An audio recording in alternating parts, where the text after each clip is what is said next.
Ang Watts Family Murders ay isang trahedya na naganap noong August 13, 2018 sa Frederick, Colorado. Si Christopher Lee Watts, isang oilfield operator, ay pinatay ang kanyang buntis na asawang si Shannon at ang kanilang dalawang anak na sina Bella at Celeste. Si Shannon ay 34 na taong gulang at 7 buwang buntis sa kanilang anak na lalaki na pinangalanang Nico. Noong umagang iyon, si Shannon ay kakauwi lang mula sa isang business trip. Ayon sa mga ulat, nagkaroon ng mainit na pagtatalo ang mag-asawa. Si Chris, sa isang desisyon na hindi maintindihan ng karamihan, ay pinatay si Shannon sa kanilang bahay. Matapos nito, dinala niya ang kanyang mga anak na babae sa kanyang truck kasama ang katawan ni Shannon at nagtungo sa isang remote oil site kung saan siya nagtatrabaho.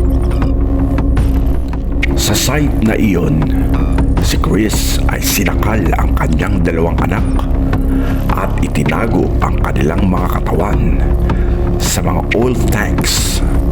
Itinago niya ang katawan ni Shannon sa isang mababaw na libingan malapit sa mga oil tanks. Noong araw ding iyon, inireport ni Chris na nawawala ang kanyang pamilya at nagpakita pa sa media. Nagpapakita ng kalungkutan at humihiling na bumalik ang kanyang pamilya. Ngunit sa likod ng kanyang pag-arte, patuloy ang imbestigasyon ng mga pulis.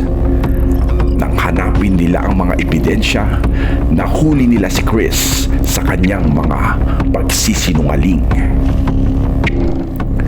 Sa ilalim ng matinding pressure at ebidensya laban sa kanya, umamin si Chris sa krimen noong August 15, 2018. Noong November 6, 2018, si Chris ay napatunayang guilty sa 3 counts ng first-degree murder, 2 counts ng first-degree murder sa isang minor de edad, unlawful termination of a pregnancy, at 3 counts ng tampering with a deceased human body.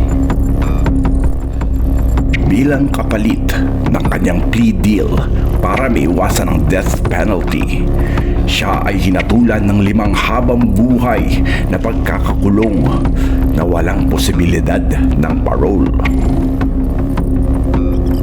Ang kasong ito ay nagbigay ng matinding epekto sa publiko dahil sa bigat ng pagkakanulo at kalupitan ni Chris sa kanyang sariling pamilya. Ang motibo ni Chris Watts sa pagpatay sa kanyang pamilya ay masalimuot at may iba't ibang aspeto. Base sa mga investigasyon at testimonya, may ilang dahilan kung bakit niya nagawa ang karumaldumal na krimen. Lumalabas na si Chris Watts ay may relasyon sa isang kasamahan sa trabaho, si Nicole Kessinger. Ang babaeng involved ay nagsabi na naniniwala siyang hiwalay na si Chris sa kanyang asawa. Lumalabas na nais ni Chris na magsimula ng bagong buhay kasama si Nicole. Kaya't naisip niyang kailangan niyang alisin ang kanyang pamilya sa eksena. Ayon sa mga testimonya at mensahe sa text, naging strained ang kanilang relasyon bago pa man mangyari ang krimen. Lumabas sa investigasyon na si Chris ay nagkaroon ng matinding galit at sama ng loob na hindi nila napag-usapan ng maayos ni Shannon. May teorya rin na si Chris ay nasa ilalim ng matinding stress at pressure, hindi lamang sa kanyang personal na buhay, kundi pati na rin sa kanyang trabaho. Ang kombinasyon ng mga problemang ito, ang kanyang extramarital affair, ang kanyang mga problema sa relasyon nila ni Shaynan, at ang kanyang stress ay tila nag-udyo kay Chris na magdesisyon na pumatay. Sa halip na harapin ang mga ito sa mas maayos na paraan. Sa huli, sa kabila ng lahat ng kanyang plano at mga kasinungalingan, na ipakita ang tunay na kulay ni Chris Watts. Ang kanyang mga gawain ay nagdala ng hindi masukat na kalungkutan at bighati, hindi lamang sa kanilang pamilya, kundi sa buong komunidad.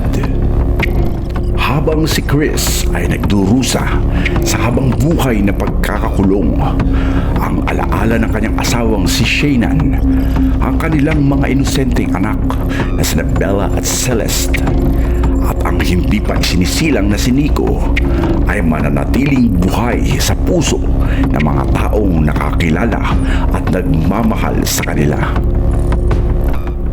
Ang kanilang kwento ay magsisilbing paalala sa lahat tungkol sa tunay na kahulugan ng pamilya at kung paano ang pagmamahal ay dapat magdala ng pagkakaisa at hindi ng kapahamakan.